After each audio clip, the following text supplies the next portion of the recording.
लक्ष्मण की मां मेरी मां सुमित्रा भी मेरी मां कौशल्या से कम नहीं। जाते हैं लक्ष्मण पूछने के लिए कि मां भैया और भाभी वनवास जा रहे हैं कि मैं चला जाऊं कि नहीं चला जाऊं। आप मां हैं, आपसे पूछने आया हूं। मां कहती है तुझे किसी ने गलत बता दिया, मैं तेरी मां हूं। कहती है तेरी मां तो सीता है बेटा, तात राम सब भांति सने। और कहती है कि यहां रहने से अयोध्या में रहूं या जंगल में जाऊं। तो सुमित्रा ने क्या कहा, अवध तहां जह राम निवासु, तहाई दिवस जहां भानु प्रकाशु। बेटा जैसे जहां सूरज निकलता है दिन वहीं हो जाता है, राम जहां रहेंगे वहीं अयोध्या हो जाएगी, तो इसलिए अयोध्या में। और मन ना बदल जाए, बेटे के मन में शंका ना आ जाए, इसलिए कहती हैं जो पे राम सिया वन जाही, अवध तुम्हार काम कचुनाही। तेरा कोई काम नहीं है। कैसा परिवार है, कैसी पत्नी है उर्मिला। सीता तो फिर भी भगवान के सामीप्य में है, चाहे वनवासी जीवन है लेकिन पति तो है, सुख दुख में साथ वाला। उर्मिला से तो पूछा भी नहीं गया। उर्मिला जब भरत आए जंगल में मनाने के लिए राम को, तो पूरे अयोध्या को लेकर आए। एक कथा आती है कि उर्मिला उस दिन आई। सीता उनकी बहन भी है, देवरानी होने के अतिरिक्त उनकी बहन भी है। वो सीता की कुटिया में बैठ गई। अब सब लोग बैठे हुए हैं, पुरुष तो अंदर जा नहीं रहे, तो लक्ष्मण से बात तो कर नहीं सकती। तो सीता बड़ी बहन होने के अतिरिक्त हम सबकी मां भी है, और जिनकी बड़ी बहनें उन्हें पता हो कि बड़ी बहनें अक्सर मां हो जाती हैं। छोटी बहनें इस तरह बात करती हैं उनसे। मां से भी जो बात नहीं करती छोटी बहन, वो बड़ी बहन से बात कर लेती है। सीता मनोभाव समझ गई कि मैं तो अपने पति के साथ रहती हूं, उसने तो देखा ही नहीं है।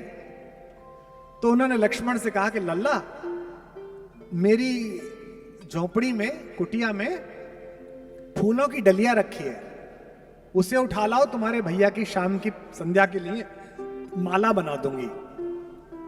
लक्ष्मण ने कहा जो आज्ञा भाभी। और तेज गति से लक्ष्मण गए। लक्ष्मण को क्या पता, जैसे ही कुटिया का द्वार खोला तो सामने उर्मिला, वो खड़ी हो गई। अब सोचो, पूछ के नहीं आए हैं, लेकिन जैसे ही देखा, अब लक्ष्मण असमंजस में कि लौटूं कि बात करूं। तो मैथिली शरण गुप्त कहते हैं, खुद उर्मिला ने आगे बढ़कर मुस्कुराते हुए कहा, कभी मेरे बाग में घूमने वाले ओ हिरन, आजकल तू जंगल में घूमता है, मैं तुझे बांधूंगी नहीं, इसलिए भय मत कर। मेरे उपवन के हरिण आज वनचारी, मैं बांध न लूंगी तुझे, तजो भय भारी।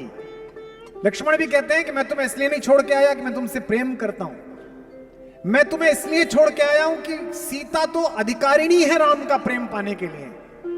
राम अधिकारी हैं कि सीता जैसी दिव्य विभूति और भगवती का पाणी ग्रहण करें, पर मुझ में तो कोई योग्यता ही नहीं है कि मैं सीता की बहन का हाथ थामूं। वन में तनिक तपस्या करके बनने दो मुझको निज योग्य, भाभी की बहना तुम मेरे अर्थ नहीं केवल उपभोग्य। तुम केवल मेरी पत्नी नहीं हो, तुम जगत नंदिनी सीता की बहन हो। मुझे इस योग्य तो बनने दो कि कोई व्यक्ति ये ना कहेगी अरे कहां तो सीता का पति मर्यादा पुरुषोत्तम राघवेंद्र और कहां उर्मिला का पति। तो वे तो तपस्वी हैं ही, मुझे तपस्या करने दो। आप सबको पता है कि जब संजीवनी बूटी लेकर गए हनुमान, तो रास्ते में उत्तर प्रदेश क्रॉस किया। एयर सीमाओं का सर्वेक्षण था कि कोई क्रॉस ना कर ले। रडार ने बताया कि ऊपर एक अद्भुत तरीके का कोई यान जा रहा है। भरत ने कहा कि ऐसे बिना अलार्म के कोई अयोध्या की एयर सीमा कैसे क्रॉस करेगा, उतारो इसे नीचे। तो उनको तीरों से घेर के नीचे उतारा गया। टेकरी देखिए आप, जब नीचे उतरे तो देखा कि वो तो राम राम बोल रहा है, हे राम है। भैया आप कौन है? मैं अंजनी पुत्र हनुमान हूं, भगवान का सेवक हूं। कहां जा रहे हो भैया? उनके छोटे भाई को मूर्छा आ गई है। भरत बड़े दुखी है। भरत ने कहा कि ये उन्हीं का घर है, मैं उनका छोटा भाई हूं और ये चरण पादुकाएं रख के चला रहे हैं। उनकी सेवा सत्कार उन्हें जाना था, माएं बुलाई गई। क्या कहा कौशल्या ने?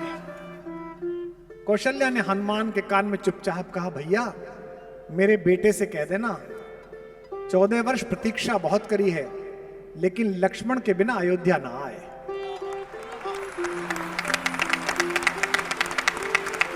रोती हुई कौशल्या अपने आंगन की तरफ चली, पीछे खड़ी हुई सुमित्रा आई। सुमित्रा ने कहा, भैया मुझे पता नहीं दीदी ने तुमसे क्या कहा है, राम से कह देना सीता को वापस लेके आए, लक्ष्मण ना भी रहा तो मेरे पास अभी एक लाल और है, उसे साथ लड़ने के लिए भेज दूंगी। ये घर है। हनुमान की विदाई की तैयारी हो रही है, सब दुखी चिंतित हैं और उर्मिला प्रसन्न है, चहक रही है। हनुमान भैया दूध पी लीजिए, हनुमान भैया ले। हनुमान ने अकेला एकांत पाकर चरण पकड़ लिए कि माता आपका पति मृत्युशैया पर है, मूर्छित है, और आप मुझे दूध पिला रही हैं, आपको तो कहना चाहिए जल्दी जा जल्दी जा। तो उर्मिला हंसने लगी कि भैया तुमसे किसने कहा कि मेरा पति मृत्युशैया पर है? हनुमान ने कहा मैं देख के आया हूं। उर्मिला ने कहा कि आप गलत फहमी में, यदि विश्वास ना हो तो 5-7 दिन रुक जाओ, मेरे पति को कुछ नहीं होगा। क्योंकि जम्हाई में भी रात को सोते समय जिस राम का नाम लेने से सुबह आदमी जिंदा उठता है, उसकी गोदी में यमराज छोड़ो महाकाल लेके नहीं जा सकता मेरे पति को।